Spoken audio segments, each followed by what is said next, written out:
Oi, crianças, tudo bom? Vamos então agora estudar como calcular intervalos de confiança para médias. Então, intervalos de confiança, tá? Para a média Mi, com variância conhecida. Sou a professora Adriana Ramazaki e estou aqui para ajudá-los, certo? Vamos lá. Então, segundo Moretti, o autor, o procedimento para a construção de intervalo de confiança IC é: retiramos uma amostra aleatória simples de N elementos de uma população, certo? Aí calculamos a média. Calculamos a média como somatório de xi de todos os meus dados dividido por N, se eu tenho todos os dados, ou somatório de fi vezes xi dividido por N, se esses dados foram tabulados, e eu tenho uma tabela onde eu separo por categorias, tá? Ou agrupamentos, tá bom? É a mesma coisa, certo? Depois, nós determinamos o desvio padrão da média amostral. Não é o desvio padrão normal, é o desvio padrão da média amostral. Como que eu faço isso? Eu calculo, eu pego a variância da população, tá? Porque eu conheço aqui a variância da população. Então fica, desvio padrão da média amostral é raiz quadrada da variância da população dividido pelo tamanho da amostra, tá? Porque eu quero calcular em relação à média amostral. Então, extraindo a raiz da variância, vai ser o desvio padrão da população dividido pela raiz quadrada do tamanho da amostra. Para populações finitas, a amostragem sem reposição e distribuição aproximadamente normal, devemos usar um fator de correção. Isto é, por exemplo, se eu estou trabalhando com eleitores, eu não tenho o valor exato da minha população. Por quê? Infelizmente, pessoas morrem, pessoas passam da idade limite que pode ser o que é obrigado a votar ou não, e outras novas pessoas vão se cadastrando para votarem. Como não é obrigatório antes dos 18, né, entre 16 e 18, tem uns que se cadastram, outros não. Então, eu nunca sei o valor exato, eu vou saber apenas na eleição. Quando eu tenho essa população finita, eu conheço o valor exato, eu tenho que pegar o meu desvio padrão da média amostral e trabalhar com esse fator de correção, tá? Que é raiz quadrada do tamanho da população menos o tamanho da amostra, dividido pelo tamanho da população menos 1, tá? Que esse valor dá pouquinho, é um fator de correção. Depois que a gente já tem o desvio padrão da média amostral, nós vamos fixar o nível de significância alfa, certo? Para encontrarmos o Z na tabela de distribuição. Então, eu tenho que saber, né, o meu alfa. Se eu quero trabalhar com desconfiança de 10%, então aqui eu sei que vai ser 90, certo? Sendo 90 tudo, eu vou conseguir trabalhar aqui dentro com outro valor. Então, aqui um exemplo, aqui é o que a gente já viu. Então, olha, se eu faço o quê? Eu tenho que dividir por 2 esse valor, para poder achar o Z. Então, se aqui deu 90%, se eu estou trabalhando com alfa, com 10, então 1 menos 0,10, 90% de nível de confiança. Como a curva normal ela é simétrica, significa que aqui eu vou ter 45% e aqui 45% para dar o total de 90%. Porque eu sabendo quantos por cento é esta área aqui, eu consigo achar o meu Z. E para que eu preciso do meu Z? Para determinar esse erro, tá?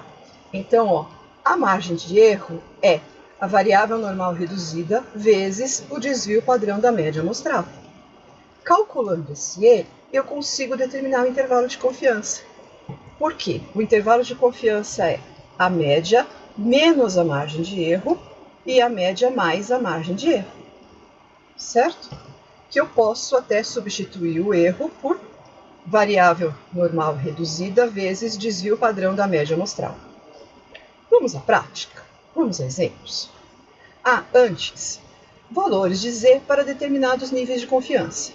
Para vocês não terem que ir toda hora na tabela da distribuição normal, aqui eu já estou lhes apresentando uma tabela, né, com os valores que nós trabalhamos. Então, para nível de 90%, significa o quê? 90%, então toda essa parte marronzinha é 90%. Como nós distribuímos? Ela é simétrica, metade para a esquerda, metade para a direita, 0,90 dividido por 2, 0,45. Então, eu vou procurar na tabela do alfa, da distribuição normal, 0,45. Vou achar dois valores para Z, porque não vou encontrar 0,45 exato. Logo, vou ter que fazer qual é a menor diferença para determinar. Então, aqui já foi feito para vocês, 1,64. A mesma coisa para 95%, que dá 0,475, que você vai encontrar 1,96. Para 96%, 0,48, 0,48, 2,05. E assim por diante até o 99%. Tá? Então, vamos a exemplos. Seja uma população com distribuição normal, de onde retiramos uma amostra, meu N, de 25 observações, com o somatório dos meus 25x, de 1 a 25, de 152. Eu não tenho tabulado, mas eu tenho o somatório total. E variância igual a 9.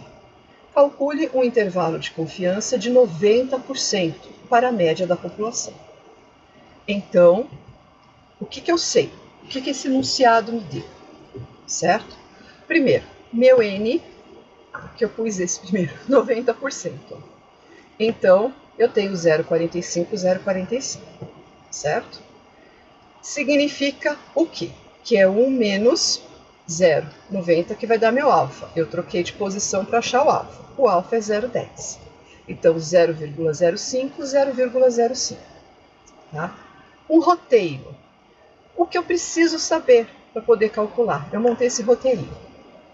Primeiro, a minha variável normal reduzida. Então, se é de 0,45, né, que é 45%, eu vou achar Z de 0,45. Na minha tabela, 1,64. Segunda coisa, eu preciso da média. Neste caso, não foi me dada a média, então eu tenho que calcular. Mas foi me dado o somatório e o tamanho da amostra. Então, 152 dividido por 25, que é 6,08. Terceira coisa que eu tenho que calcular, o desvio padrão da média amostral. Então, qual é a fórmula? Raiz quadrada de variância dividido pelo tamanho da amostra. A variância me foi dada 9 e a amostra 25. Aqui dá para extrair raiz dos dois, né? Raiz quadrada de 9, 3, raiz quadrada de 25, 5. Então, 3 quintos, 0,60. É o desvio padrão da minha média amostral. Então, agora eu consigo calcular a margem de erro, que é a variável normal reduzida vezes o desvio padrão da média amostral. 1,64 vezes 0,60, que vai dar 0,98. Então, agora, o intervalo. Tá vendo? O roteirinho me ajuda muito a organizar tudo que eu tenho que fazer, né? Então, vamos ao intervalo, no próximo slide. Intervalo de confiança. Então, minha média, né, ela sempre vai ser o estimador menos a margem de erro e estimador mais a margem de erro. 1 menos alfa. Neste nosso exercício, nós temos média 6,08 menos a margem de erro de 0,98. Aqui também era para estar verdinho, não sei porquê. 6,08 mais 0,98 da margem de erro. E com 90% de certeza. Então, está aqui. Fazendo a conta, é 5,10 até 7,06. Montando no esqueminha, eu tenho, aqui é visualmente falando, Então, a minha média, a chance dela estar entre 5,10 e 7,06 é de 90%. Tá? Então, quando vocês ouvem, né, na televisão, dizendo, de pesquisa de quem é a favor de determinada medida, quando eles falam com 2 pontos percentuais para mais ou para menos, é que a margem de erro corresponde a 2 pontos percentuais.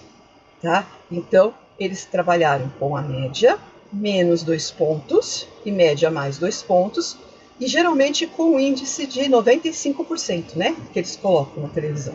As pesquisas eleitorais, né? Então, Ibope, Datafolha, aquele pessoal, qualquer pesquisa que eles fazem, eles trabalham com a margem de erro de 2 pontos para mais ou para menos. Tá? Aí eles determinam.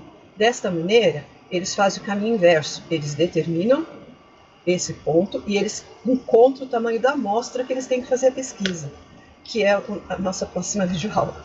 Tá? Bem, vamos a mais exemplo. Então, ó, de uma população com 1000 elementos, então esse aqui é meu ENAM, né?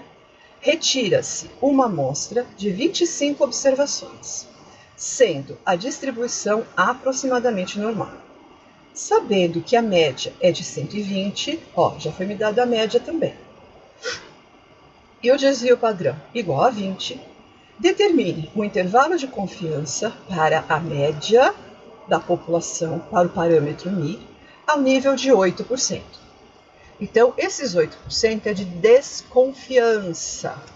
Então, ó, que é o meu alfazinho. Então, eu vou trabalhar com 92% de confiança, certo? Então, é 0,46, 0,46. Onde fica os 8%? 4 para a direita, 4 para a esquerda, certo? Então, vamos ao nosso roteiro. Vamos achar a variável normal reduzida. Então, o z para 0,46, sendo alfa. Lá, esta eu não dei, né, para vocês. Eu coloquei de 90, 95, 96, 97, 98 e 99. Então, aqui eu tenho que ir até a tabela. Então, 0,46, ó, passa um pouco para 1,76. Então, eu pego o anterior também, que seria para 1,75. Vamos calcular a diferença, né? Então, a diferença deste valor para 0,46 é 0,000059. E este é de 0,000796. Então, vamos trabalhar com 1,75, que é o que mais se aproxima de 0,46. Tá aqui. Então, segundo, a média, ela já foi dada, 120, uma conta a menos, né? Agora, desvio padrão da média amostral. Eu vou ter que trabalhar vezes o fator de correção, porque está me dizendo que a população tem 1000 elementos. Então, aqui eu já tirei a raiz, porque ele me deu o desvio padrão, ele não me deu a variância, né? Então, eu já coloquei fora da raiz quadrada. Então, 20 dividido por raiz quadrada de 25 vezes o fator de correção. O tamanho da população é 1000. Então, ó, 1000 menos o tamanho da amostra sobre 1000 menos 1. Aqui, a gente, fazendo a conta, encontrou o desvio padrão da média amostral de 3,95, certo? Logo, eu consigo calcular minha margem de erro, o meu exemplo. E, por fim, determinar o intervalo. Então, para o próximo slide. Então, o que falta? A margem, que é a variável normal reduzida vezes o desvio padrão da média amostral. 1,75 vezes 3,95. Ambos foram calculados. Eu tenho o E de 6,91. Vamos para o intervalo, né? Então, o intervalo. Vamos ver aqui de novo. Tá dando problema com a cor. Então, ó, a média 120 menos a margem de erro, média 120 mais margem de erro. Usem a imaginação. Aqui está verdinho e aqui está marronzinho, tá bom? E 1 menos 0,08. Fazendo a conta, 113,09, 126,91, com 92% de certeza. Vendo no esquema, ó, a minha média, tá? Ela está com 92% de certeza no intervalo, né, de 113,09 até 126,91, certo? E a chance dessa média ser menor que 113,09 é de 4%. E de ser maior que 126,91 também é de 4%. Fácil, não é? Bem, as referências que eu usei: Introdução à Estatística do Mann e Estatística Básica, Probabilidade e Inferência do Moretti. Próxima aula, videoaula, vamos tratar sobre dimensionamento de amostras. Conto com você até lá. Dê o joinha e faça sua inscrição se ainda não é inscrito, ok? Até a nossa próxima videoaula. Tchau!